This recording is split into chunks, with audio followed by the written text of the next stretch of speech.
Messieurs, dames, la République démocratique du Congo, c'est notre pays. Un grand pays qui a plusieurs ressources naturelles. Un grand pays qui a une potentialité énorme. Un pays, bien sûr, la dimension et un continent. RDC manque beaucoup de choses. La République, ils ont des normes, des principes. Alors, après avoir réfléchi, kotala komata kokita komituna men pourquoi mboka na biso ezokende liboso te bato ebele bapesi biyano ebele misusu balobi ezali mauvaise foi misusu balobi ezali motema mabe ya bamindele misusu bake plus loin pour dire ezali incompétence na biso moko basusu babakisi ezali motema mabe pe moyibi oui moyibi Moyibi et Boumimbo Canabiso, ou ta république ya Mobutu, république du Zaïre. Il y avait ce qu'on a appelé le Mobutisme. Yiba na yo sala na yo oyo solingi mutokosalo pelo kwazate. Mobutu est parti, c'est Mzee Laurent Désiré Kabila qui est venu. Mzee Laurent Désiré Kabila lobby, je vais instaurer la république du pardon. C'est-à-dire tokoboma mutute pour l'opinion politique nae. Mais bino banso bo s'enrichissaki na tango ya Zaïre bino banso bo salaki manso pona koyiba mboka kopie mboka na kangi bino nano na chibino na boloko oya lingi azala libre abla ki sabiso mikanda na ye ndenge ya futaka mpako ya leta na bomengo nyonso aza nango. C'était Mzee Laurent Désiré Kabila akanga penza bato ebele bato ba traiter de dictateurs, mais une dictature sociale en quelque sorte pour moi. Pourquoi? Puisque Misolo Ebele pe Zongaka, Mzee avait instauré ce qu'on a appelé Obema, office de bien mal acquis. Oui, Obema est Koufana Joseph Kabila. Et le régime de Joseph Kabila, tu es Belépé Baza, cité dans ma camarade détournement. Il y a eu des grands projets dans notre pays où il y a un peuple congolais. Chers compatriotes, projet à minene, construction d'aéroport. Aérogare, mbongo eliama lokola mapa. RDC, tokomaki na point ya bato ba défi mbongo po basalela ngo musala. Mais mbongo wana bato ba détourner. Raison pour laquelle aujourd'hui pour na bino bayebo voyage à Kaming sur le plan national tout comme international, vous payez ce qu'on appelle Go Pass na niveau aéroport et Njili. L'argent à Go Pass jusqu'à présent ils ont servi l'état congolais. Nous sommes là en train de payer encore les dettes. Il y a des Colombongo oyo basonga biso pona kosalisa kobongisa aéroport wana mbongo oyo ebima eliama plus de 600 millions et consorts mbongo eliama makila libomo munene asalaka angle ce qui a combien de degrés liboso Kabila posa pierre ici sera érigé wana nde nyonso oyo Kabila banda kolakisa biso pose ya pierre combien ici sera érigé c'est fini tout ça déjà nango mbongo eliami. Chers Congolais, mbongo msue liami ebele na o etali Bukangalonzo. Bukangalonzo eza projet oyo bato soki bandi kotala likambo wana ekoki kopesa vertige. Lorsqu'on parle l'argent détourné en termes de millions, on vous cite plus de 280 quelques millions de dollars américains et liami. Récemment, ils ont mutu moko autaki kozongisa mbongo na mayematali Bukangalonzo na o etali kaka makambo courant azongi simbongo alobi ebuka bundeng azongi simbongo. Chers compatriotes, ce n'est pas tout. Les gens qui sont aujourd'hui cités dans le dossier Bukangalonzo resteront-ils impunis? Bako bénéficier na doute justice etikali kaka bongo droit et souki dans notre pays. Après cour constitutionnel kolobaki azali incompétente pour juger matata ponyo na baninga na yenyo semiyibi bakotika la kaka bongo to ekozala ndenge nini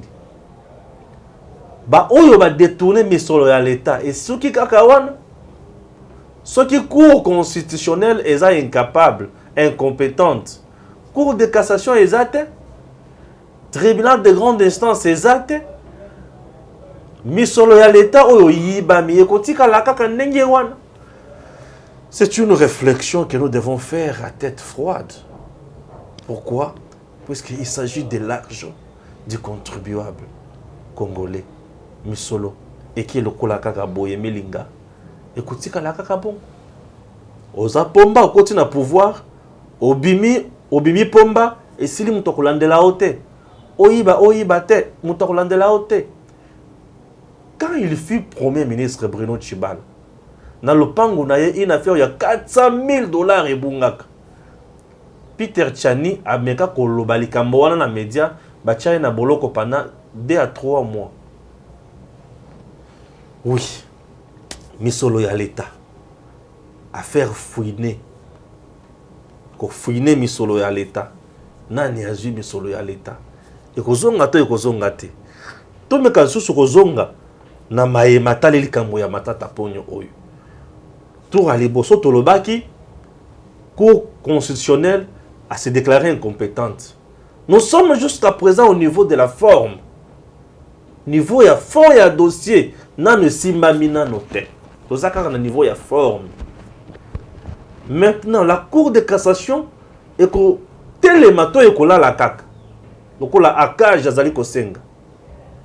Tribunal de grande instance et koki koko tapé dans les solo oyo tote. Droit ce qui est souki. To komi na nini lisusu. Mboke kozika te kosala nini. Or on nous dit que c'est la justice qui élève une nation. Chers compatriotes, on va essayer d'entrer un peu en profondeur na branche jusqu'au mususu. Ba ninga mususu baloba ki cour de cassation koki kosala musala. Mususu pe balobi ke tribunal de grande instance et pe kokota nager. Qui a raison, qui a tort? Prière de nous suivre jusqu'à la fin, vous allez comprendre certaines choses. Oui, mais suivez d'abord l'activité au Sénat. Les rideaux du premier congrès Sénat Assemblée provinciale seront tirés ce jeudi à Kinshasa.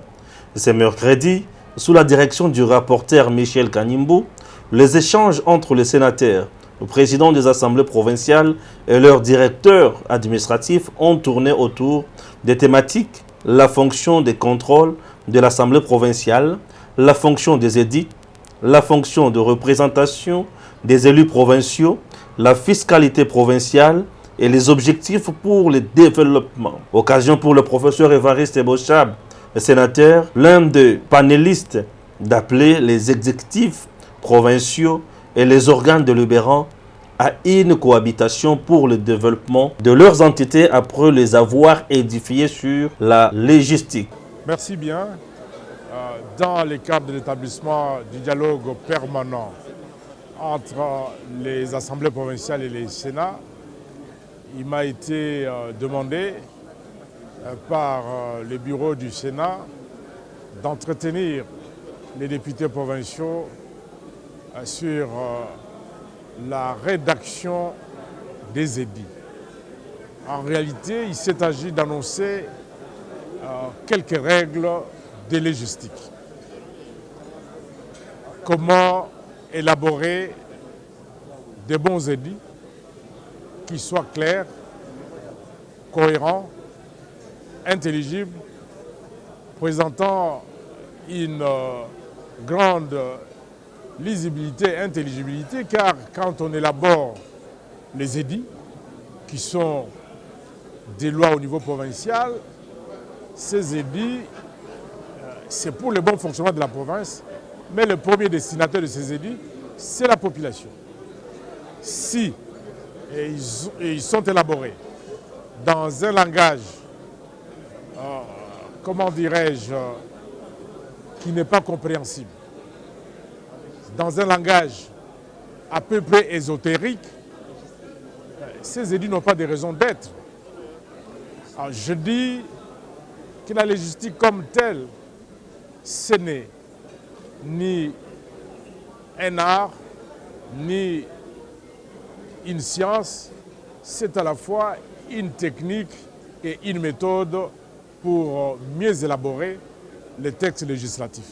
En ce troisième jour, il faut noter que les conférenciers ont été surpris par la visite de l'honorable président du Sénat, Modeste Bahati Lukwebo, qui a voulu s'imprégner du bon déroulement des travaux et s'entretenir avec ses invités avant la clôture interviendra ce jeudi. Clôture qui sera sanctionnée par une déclaration qui sera lue au Palais du Peuple. Voilà, Bébira Marilou Bokola. Stéphane Balamwangi. Nous sommes là pour parler République démocratique du Congo et surtout dossier à Matata Ponyo. C'est un réel plaisir pour Nabiso Baimboka Kolobelamayo et Congo Nabiso. Le Congo n'appartient pas aux expatriés, moins encore aux étrangers. Le Congo appartient à ses dignes filles et fils. Alors, ceux qui ont un tolobeli en gote, motomoko ta kolobeli en le langue sengeli. Oyebi le loto zana histoire ya Congo autrement. Vous savez pourquoi? Parce que les abisso tende to koma histoire ya Congo. Donc bat oba yaka de barrière ta biso histoire alors que bandel na biso bango bazala kati. Imaginez que mon paya o ayena ndako comment beto histoire ya lobby na alors que ya yelelo. C'est un danger. Donc sengeli na ba congolais ba ko mabongo koyeba na ko s'approprier na histoire ya Congo na bango. Bongo nde to mona Congo na biso e ko zo langi ya sika. Possibilité à Simba ma tombo Très bien. Dossier Bukangalonzo, ça fait couler de l'encre et de salive. J'aimerais d'abord na niveau ya Kaluba, na cour constitutionnelle. Au peut une impression na yo. Si ko toketi na cour de cassation, toke les sous na tribunal de grande instance TGI na 3 niveaux nyonso wana. Voilà. Avant ya koloba kokoma na niveau ya ba appréciation kopesa ba appréciation nanga na olingato rappeler ba congolais de quoi est-ce que Matata Ponyo est poursuivi. Oui. C'est très important. Matata Ponyo est poursuivi pour avoir commis une infraction qui est considérée en droit congolais comme un détournement. Donc oyo Matata Ponyo a sali ba fait na yewana eza ba fait infractionnel. Mais ba fait infractionnel wana eza na combo. Comme on a dit détournement de données publiques. Alors qu'infraction, c'est une infraction incriminée en droit pénal congolais et sévèrement punie. Surtout ce qu'ils ont commis, cette infraction est commise par une personne détentrice de mandat public. Et la loi dit que les auteurs de ces genres d'infractions sont passibles d'une peine de 1 à 20 ans de travaux forcés. Mais si on continue à Mozindo et à code pénal, on te dirait que les travaux forcés, ce n'est qu'une forme de servitude pénale. Parce que la servitude pénale, c'est une servitude de définition, et ça, bien que le sanction pénale et qu'on soit, mais la servitude pénale, elle est comme ça dans des prison, des sanctions, des travaux forcés. Donc c'est ça la servitude pénale. Alors, Matata Ponyo est poursuivi pour infraction. Bien que jusque-là, il jouit encore d'une présomption d'innocence, du fait qu'il n'y a pas encore un jugement légalement rendu. Mais du moins, ceux qui Matata Ponyo a jugé et condamné, que Matata Ponyo, sa peine ira de 1 à 20 ans. C'est un peu ça. Alors, par rapport à l'appréciation d'Angaï, il y a arrêt rendu par la Cour de cassation. Je ne plus la Cour constitutionnelle, mais excusez, merci. La Cour constitutionnelle présidée par les très distingués, Monsieur le Président de la Cour Dieudonné Kalouba, le professeur. Vous savez, en juriste, peut-être juriste, les contraires, puis on soutenir. En juriste, j'ai bien dit. En juriste. Il y a des juristes qui diront non. Pourquoi? Parce que quelquefois, Dieudonné Kalouba a donné naissance à une jurisprudence monstre. Mais si aussi il faut rester objectif, donc moi objective et tous objectifs, nous nous rendrons compte que Dieudonné Kalouba a ouvert une brèche et a poussé à une curiosité intellectuelle et juridique. Et cette curiosité intellectuelle et juridique est poussée biso, te rêver et le demandé kobeta kara.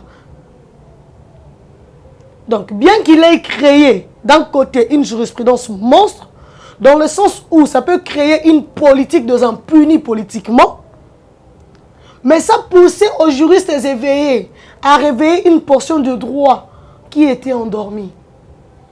Pour dire que non, cette jurisprudence peut être profitable autrement. Puisque on se disait que le silence du droit constitutionnel n'était pas un silence. Vous savez, quand on parle de sources de droit, la jurisprudence fait également partie de sources de droit. La jurisprudence crée le droit. Et quand est-ce que la jurisprudence crée le droit? C'est là où la loi ne dit rien. Et qu'il faut interpréter. La jurisprudence interprète la loi sur base des éléments que la loi a donnés, mais pas explicitement, bien expressement. Et là, la jurisprudence se prononce. Et quand la jurisprudence se prononce, la jurisprudence devient une loi. Et elle peut être appliquée dans des séances prochaines, au cas où peut-être on s'est retrouvé face à une situation parallèle ou bien similaire à l'affaire précédente, ou antérieure, rendue ou bien résolue par un tribunal ou une cour donnée. Bien qu'on parle d'un principe de préséance ou bien de préséance par rapport aux cours des tribunaux. Par exemple, une jurisprudence du tribunal de paix ne peut pas primer face ou devant à une jurisprudence de la Cour constitutionnelle ou bien de la Cour de cassation ou bien à une instance supérieure que le tribunal de paix. Il y a ces principes-là de préséance dans la jurisprudence, mais du moins une jurisprudence crée le droit. Alors, qu'est-ce qui s'était passé là-dedans? J'avais déjà relaté ces faits-là ici, qu'il existe dans ces pays une jurisprudence, allant déjà dans le sens dans le cas de Matata Ponyo, de la Cour de cassation. Mais puisque le garant de la souveraineté constitutionnelle a bon jugé, boycotté cette jurisprudence, il nous a présenté une autre jurisprudence. Nous dirons merci maître, mais voilà ce que nous allons faire maintenant. Et qu'est-ce que nous allons faire aujourd'hui? C'est observer la loi. Oui. En observant la loi, il faut faire observer aux Congolais les dispositions pénales congolaises dans des articles 124, 125, 126 et 145 du Code pénal livre premier. Du Code pénal congolais, bien sûr. Et c'est là où on parle de cette infraction dite détournement.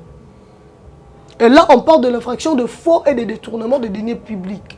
C'est là où on définit. Alors que ce sont certainement, et puis justement, des infractions commises par Matata Ponyo. Il s'est retrouvé en infraction de faux et de détournement. Là, au moins, vous êtes informés. Quoi que j'insiste, jusque-là, Azaï qu'on jure la présomption d'innocence naïe, Azaï libre, jusque-là, on ne peut pas dire carrément que voilà, d'autant plus qu'il n'y a pas un jugement attestant que Matata Ponyo a été condamné pour faux et détournement de deniers publics en démocratique du Congo, précisément qu'à Bukangalonjo, du parc agro-industriel. Alors, ma deuxième appréciation par rapport à l'hypothèse où la Cour de cassation devait principalement ou bien nécessairement se saisir, je dirais une chose, j'aimerais nous rappeler que nous sommes ici dans la loi organique numéro 13/011-B du 11 avril 2013. C'est la loi organique portant organisation, fonctionnement et compétences des organisations de l'ordre judiciaire. Et selon cette loi organique, on est ici dans le titre 2 de la compétence judiciaire, dans un premier chapitre aux sous-sections, 4e sous-section. Qu'est-ce que nous dit cette loi organique par rapport à la compétence judiciaire de la Cour de cassation? Cet article, l'article 93, on dit la Cour de cassation connaît en premier et dernier ressort des infractions commises par, en tir premier, le membre de l'Assemblée nationale et du Sénat, le membre du gouvernement autre que le Premier ministre, le membre de la Cour constitutionnelle et ceux du parquet près cette Cour, le membre de la Cour de cassation et ceux du parquet près cette Cour, le membre du Conseil d'État et ceux du parquet près cette Cour, le premier président de cours d'appel et de cours d'administration d'appel, ainsi que le procureur général près ces cours, 8, les gouverneurs, le vice-gouverneur, le ministre provinciaux, ainsi que le président des assemblées provinciales. Là-dedans, on a cité des sénateurs. Juste dans le premier alinéa, n'est-ce pas? Dans le premier point plutôt. Mais il s'est fait que pour que la Cour de cassation connaisse en premier ressort des infractions commises par un sénateur, il faut nécessairement que ces infractions soient commises pendant que la personne est détenteur d'un mandat au Sénat. Le cas Matata Ponyo. Ouais. Mais il s'est fait ici que Matata Ponyo est sénateur, mais il n'a commis aucune infraction dans ce sens-là, ou bien des infractions poursuivies. Pourquoi? C'est pourquoi il est poursuivi en justice pendant qu'il est sénateur. Non, il a commis ces infractions pendant qu'il était Premier ministre. Du coup, la Cour de cassation ici, comme ça a été le cas à la Cour constitutionnelle, se verra aussi déclarée incompétente. Pourquoi? Parce que Matata Ponyo n'a pas usé de ses moyens de sénateur pour commettre des infractions de faux et de détournement de deniers publics. Il n'a pas commis ces infractions au moment où il est couvert des immunités étant sénateur. Donc là, la Cour de cassation ne sera pas en mesure d'éclairer la lanterne. Et ne pourra pas juger Matata Ponyo, quoique sénateur. Elle risque aussi de se déclarer incompétente? Oui, elle sera peut-être tentée aussi de se déclarer incompétente, surtout quand on sera obligé de soulever cette exception de principe, du principe de la cristallisation de faits et du moment de poursuite. On vous dira que Matata Ponyo n'a pas commis cette infraction-là. Et comment moi la Cour de cassation, donc c'est possible. Elle se poserait cette question. Comment je peux, moi, connaître des infractions que mon justiciable n'a pas commis? Matata Ponyo, étant sénateur et justiciable devant la Cour de cassation, oui. Mais il se peut que Matata Ponyo est poursuivi pour des faits à commettre étant sénateur. Mais étant Premier ministre. Étant Premier ministre. Matata Ponyo devra-t-il être jugé comme Premier ministre, ancien Premier ministre, ou comme sénateur? Il n'existe aucun statut d'ancien Premier ministre en République démocratique du Congo. Très bien. Jusqu'à présent, Cour constitutionnelle à lobby, moyen a jugé ancien Premier ministre Ezate, puisque Namoni Bissika va passer en compétence ou en athée. Yoka, s'il te plaît. Cour de cassation peut risque de nous dire également que Ngaï n'a jugé qu'à membre du gouvernement, sauf au Premier ministre, n'a jugé qu'à au sénateur. N'a député. N'a député. Mais au sénateur, oui, à un sénateur. Mais est-ce qu'il y a ça l'infraction tout en étant sénateur? Non. C'est ça maintenant le problème. Maintenant, Matata Ponyo sera-t-il impuni totalement? Non. Matata Ponyo ne restera jamais impuni. Il faudrait nuancer. Oui. Est-ce que Matata Ponyo a commettre une infraction étant sénateur? Non. Mais le problème est que Matata Ponyo a réellement commis des infractions. Oui. Et la Cour de cassation est consciente que Matata Ponyo a commis des infractions. Mais le problème est que l'interprétation doit être faite en faveur du prévenu. Et que la Cour de cassation ne peut pas statuer pour de faits commis par Matata Ponyo lorsqu'il était Premier ministre. Et surtout que là, il doit être jugé comme ancien Premier ministre. Alors qu'il n'existe aucun statut d'ancien Premier ministre dans notre pays. Du coup, l'interprétation doit jouer en faveur du prévenu. Ne pas oublier, il y a un principe de droit pénal qui dit le juge pénal est le juge du criminel et non du crime. Oui. Mes excuses. Dans l'interprétation de ces principes, de le juge pénal est le juge du criminel et non du crime. Pourquoi? Okay. Puisqu'on veut tout simplement protéger le criminel, pas pour qu'il soit impuni, mais pour qu'il soit puni de manière la plus humaine. Très bien. De manière à ce qu'il y ait proportionnalité, puisque l'homme tel qu'il est là n'est pas une machine. Il y a une machine. Oui. On a animé dans émotion, dans sentiments, dans circonstances. Nous sommes en jouer dans la commission et infraction. Alors, Sengeli Namibeko est protégé Yomutu. La raison pour laquelle sur le côté dans la salle d'audience, nous jugeons nos semblables. Oui. C'est pour dire que nous avons des émotions, nous avons des émotions. Donc, on a outrepassé notre pouvoir, on a usé notre pouvoir pour osa la moninga mabe. Non. Ce n'est pas parce que yo a violé, tu sois capé à violer, et que nécessairement le corps a violé, et que il faut que la puni de la même manière parce qu'il va se retrouver dans l'infraction à viol. Non. La loi ne dit pas ça. La loi dit qu'il faut examiner les circonstances. Voilà pourquoi, dans chaque première audience, on procède à une étape de narration de faits. Et quand on narrate le fait, chez le Français ou bien chez les Américains, on parle de la reconstruction de faits. Là-bas, on parle de la reconstruction de faits. C'est ça la narration de faits. Donc, quand on narre le fait, le tribunal doit prendre son temps de s'imprégner, de s'encaparer, de comprendre de quoi est-ce qu'il s'agit. Et si même possible, de redéfinir des infractions, de requalifier des infractions. Donc, peut-être là, tu étais poursuivi pour viol. Peut-être là-bas, tu étais poursuivi pour coups et blessures volontaires. Mais là, on dira peut-être que non, ça va accentuer, ça va adoucir.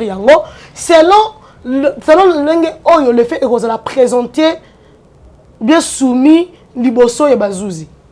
Maintenant. Alors, nazo comme ma place où on est Mata Tamponi ne restera jamais impuni. Vous savez pourquoi?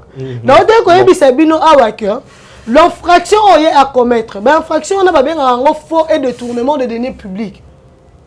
Nakati y a infraction wana, balobaka ba auteur y a infraction wana, mais boko lobby, baza passible d'une peine allant de 1 à 20 ans de servitude pénale et de travaux forcés. Voilà, maintenant on va arriver. La nuance on a de 1 à 20 ans de travaux forcés né ezali a. Dans la même loi organique. La même loi organique numéro 13/011-B du 11 avril 2013, dans le titre 2 de la compétence judiciaire, chapitre 1er, chapitre 1er, section 1 de la compétence matérielle, deuxième sous-section des tribunaux de grande instance, l'article 89. L'article 89 nous dit ceci en ces termes. Le tribunal de grande instance connaissent, donc tous les tribunaux de grande instance, donc les tribunaux de grande instance connaissent des infractions punissables de la peine de mort et de celles punissables d'une peine excédant 5 ans de servitude pénale principale. Ce qui veut dire quoi? Mata Tamponi ne sera pas impuni du fait que des infractions qu'il vient de commettre, qu'il a plutôt commises lorsqu'il était Premier ministre, ces infractions ont au moins un juge naturel. Ouais. Ont au moins une instance qui peuvent et qui peut plutôt les connaître. C'est le tribunal de grande instance. Et là, on parle maintenant de taux de peine infligée à une infraction. Voilà pourquoi j'étais en train de nuancer par rapport à la peine. Donc aujourd'hui, s'il faut statuer sur la question de Mata Tamponi, on va statuer sur base du taux de la peine qui lui sera infligée par rapport aux faits commis, par rapport à l'infraction ou bien aux infractions commises. Et là, on ne prendra plus en charge ou en compte les statuts? Non. Là-bas, on n'a pas besoin de son statut. Là-bas, on a besoin de son infraction. Ok. Là-bas, on a besoin de son infraction parce que l'infraction ne peut pas rester impunie. Quand tu commets un acte qui va à l'encontre du droit, cet acte-là, qui est justiciable devant la loi, ne peut pas rester impuni. C'est ça le rôle du droit pénal, le droit répressif. Puisqu'il y a eu trouble, tu as troublé de l'ordre public. Mais il faut rétablir l'ordre public. Wana. Et qui va l'amener là-bas? Non. Il y a un principe d'unicité du parquet. Ce n'est pas une question de qui va l'amener là-bas. Mata Tamponi est justiciable, oui ou non? C'est ça la question en fait. Puisque Mata Tamponi est justiciable, il y a un parquet qui doit travailler. Et c'est au parquet de saisir le tribunal et de fixer l'affaire. Donc Mokolo peut encore saisir le tribunal. Il y a un principe d'unicité du parquet. Puisque le dossier Mata Tamponi est déjà dans le parquet, il n'a qu'à transférer les dossiers, c'est tout. Et il n'a qu'à transférer les dossiers. Oui, il n'a qu'à transférer les dossiers. Mais la Cour constitutionnelle s'est prononcée incompétente et rendre arrêt Nango. Est-ce que maintenant que arrêt à Cour constitutionnelle, ils ont exécutoire, ils ont souffrir dans délai voilà. et qu'on sort. Puisque ils ont exécutoire. Voilà pourquoi la poursuite la procédure plutôt doit continuer. Voilà pourquoi rien n'est arrêté. Ce n'est pas dit parce qu'il y a un arrêt de la Cour constitutionnelle se déclarant incompétente, nécessairement Mata Tamponi reste impuni, non. Mata Tamponi ne sera pas seulement jugé devant la Cour constitutionnelle puisque la Cour constitutionnelle n'est pas son juge naturel. C'est tout. Il n'est pas justiciable devant la Cour constitutionnelle, point bas. Maintenant, il peut regagner immunité, n'a déjà aux acquis levés présentement. Il y a aussi un autre aspect. Il y a une doctrine qui dit que la procédure doit reprendre à zéro. Là, c'est selon le professeur Eddie Mwanzo. Oui. Mais l'école de pénalistes de José Tassoki Manzele, Marie-Josée Manzele, eux n'ont pas dit ça. Ils disent quoi? Ils disent que la procédure a déjà été entamée et il faut continuer. Est-ce que le parquet n'a pas encore abandonné pour bien non, dire? mais le parquet est là dans la quête des infractions. Comment le parquet peut croiser le bras? Oui. Le parquet a jugé qu'il y a eu infraction. Ici, on a troublé l'ordre public. Comment le parquet va croiser les bras? Moussa Nezani. Le parquet a été toujours à la recherche des infractions. Le parquet est toujours à la recherche des infractions. C'est ça sa mission. Et le ministère public a l'obligation de rétablir l'ordre public. Il doit militer, lutter pour que l'ordre public soit rétabli et que l'ordre public ne soit pas troublé. C'est ça le rôle du ministère public. Alors, si Matata Mpono doit rester impuni, quelle serait maintenant la mission du ministère public et puis du parquet? Donc, du coup, il ne faut pas parquer plutôt Kangamala Congo. Le ministère public, il faut que voilà, vous ne voyez pas aujourd'hui que Mibé qu'on a biso en termes de poursuite, il y a des responsables politiques, des responsables au bazo on dirait droit éthical incomplet. Pour comment un ancien premier ministre peut ne pas avoir un statut? Il y a une chose. On n'est pas obligé d'accorder un statut à un ancien premier ministre. Oui. Mais on est obligé de dire quand on n'est plus Premier ministre et que après avoir exercé, on constate qu'il y a eu de couacs dans ta gestion, qu'est-ce qu'on fera de toi? C'est ça, bien sûr. C'est là où il faut compléter la loi. Voilà. Mais dire que il n'y a pas de statut, est-ce qu'on était obligé de donner un statut à un ancien, un ancien président? Voilà, maintenant nous sommes... Non, on n'était pas obligé. Aujourd'hui, nous sommes un peu coincés. Voilà, Stéphane. Voilà pourquoi je dis, il faut plutôt compléter la loi. Parce que si la Cour constitutionnelle s'est déclarée incompétente, s'est dessaisie de la question de Matata Mponyo, c'est tout simplement parce que la Constitution, qui a fait d'elle plutôt le juge pénal en premier ressort, en premier degré du président de la République et du Premier ministre, cette même Constitution ne lui a pas dit qu'est-ce que la Cour fera d'un ancien président de la République ou d'un ancien Premier ministre. Mais pour un ancien président de la République, il y a déjà une loi. Voilà. Pour un ancien président c'est une loi spécifique, en fait. Bien sûr. Qui n'a rien à voir avec la Constitution, mais qui est venue compléter la Constitution. Très bien. Parce que dans la Constitution, il n'y en a pas. C'est qui manque pour un ancien Premier ministre. Voilà. Dans la Constitution, on ne parle jamais d'un ancien président. Oui, non. Il n'y a aucune disposition dans la Constitution congolaise où on définit le statut de l'ancien président. Non. Mais plutôt, il y a eu par la suite une loi spécifique qui est venue nous présenter un statut, un nouveau statut en République démocratique du Congo qui n'a jamais existé, d'un ancien président légalement élu. Oui. Ou constitutionnellement élu. Bien sûr. Nous avons un cas, le cas le plus palpable, c'est Joseph Kabila Kabang et le sénateur à vie. Oui. Voilà son statut. Il y a aussi une chose, il faudrait éclairer la lanterne. Quand on parle d'un sénateur à vie, on ne dira pas qu'il a deux statuts, non. On ne dira pas qu'il est ancien président de la République et sénateur à vie, non. Déjà, le fait d'être sénateur à vie a une justification. C'est quoi la justification? C'est pour avoir été président de la République démocratique du Congo. Mais dans cette loi-là, constitutionnellement, on peut encore l'appeler président de la République honoraire. Voilà. Si pas sénateur à vie, il est président de la République honoraire. C'est bien mentionné dans la loi. Et non, ancien président de la République et sénateur à vie. Non, ça non. Ça n'existe pas au fait. Oui, bien sûr. C'est ça la nuance. Alors, cette loi-là est venue. Et puis si ancien premier ministre, avantage financier. Ancien chef de l'État élu. Ancien premier ministre, ancien président de l'Assemblée nationale, président du Sénat. Et puis si avantage financier, mais est accordé qu'à l'ancien. Privilège sur le voilà.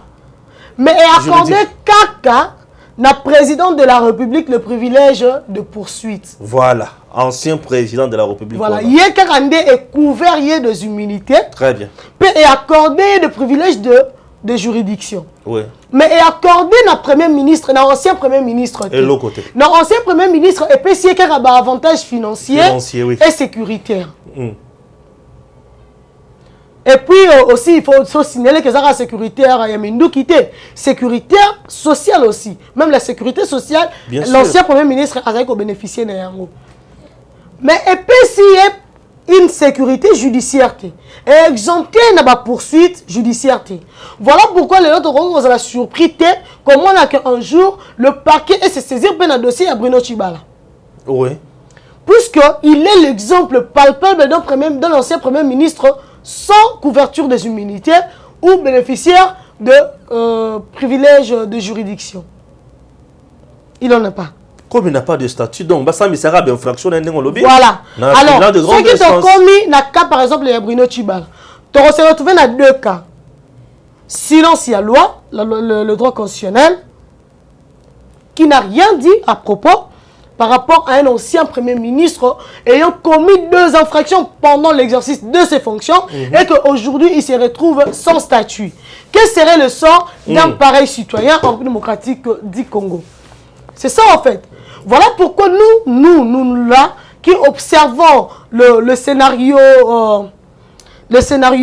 juridique en démocratique du Congo, nous invitons le constituant congolais, les législateurs congolais à combler ces vides. C'est une question pendante. Oui. On ne conçoit pas assez que dans un pays normal, qu'on ne dise pas qu'est-ce qu'on fera d'un ancien premier ministre après l'exercice de ses fonctions. C'est absurde. Et surtout qu'il n'existe aucun statut d'un ancien premier ministre démocratique du Congo, alors que ces derniers peuvent se retrouver en conflit avec la loi. C'est qu'aujourd'hui, maintenant, Pogno Mapon se retrouve en conflit avec la loi, en délinquance d'ailleurs. Mais personne ne peut l'inquiéter. La Cour constitutionnelle ne peut pas l'inquiéter, d'autant plus que Matata Pogno n'est pas justiciable devant la Cour constitutionnelle. Heureusement que le droit pénal est là, qui est venu suppléer à la volonté de la Constitution. Très bien. C'est tout, si je comprends bien. En fait, jusque-là, à moins qu'il y ait une autre question à poser. Tout mais par rapport à cela, oui. nous avons assez d'ample détail. C'est que vrai, la matière est continuelle plutôt. Nous ne cesserons pas d'en parler, puisqu'il y aura une continuation. On aura de nouvelles du jour au lendemain. Il y aura des opinions de doctrine qui verront le jour. Les doctrineurs continueront à naître. Un jour, peut-être, non, ce n'est pas le tribunal de grande instance. Il faut nécessairement qu'on sorte dans la Cour de cassation, mais retourner la Cour de cassation et qu'on connaître Nini. Très bien. Merci à Gims et à très bientôt. Merci aux Congolais. Inutile de voyager, inutile de se tracasser. Arcis Style de Rêve, une boutique d'habillement et salle de mariage vient donner solution à vos inquiétudes. La boutique offre des articles de qualité 100% turquie. La boutique dispose des robes pour mariage civil et religieux, y compris tous les accessoires, de vestes cérémoniales et de bureaux de grands messieurs, des robes de soirée et habillement de grandes dames, des chaussures basket, purpettes et mocassins hommes et dames. Arcis Style de Rêve n'a pas oublié l'habillement des tout petits de 2 ans à 16 ans. Arcis Style de Rêve livre également dans toutes les provinces de la République démocratique du Congo. Arcis Style de Rêve a des chemises de classe et tenues de conférences. Comment retrouver la boutique Arcis Style de Rêve? Elle est située sur la 8e rue Limité Industrielle, plus précisément en face du ministère Amen, sur Facebook. Arcis Style de Rêve. Sur WhatsApp 081 198 83 11 09 95 99 00 96. Arcis Style de Rêve, c'est la réalité dans le monde de la SAP. Arcis Style de Rêve, c'est la classe.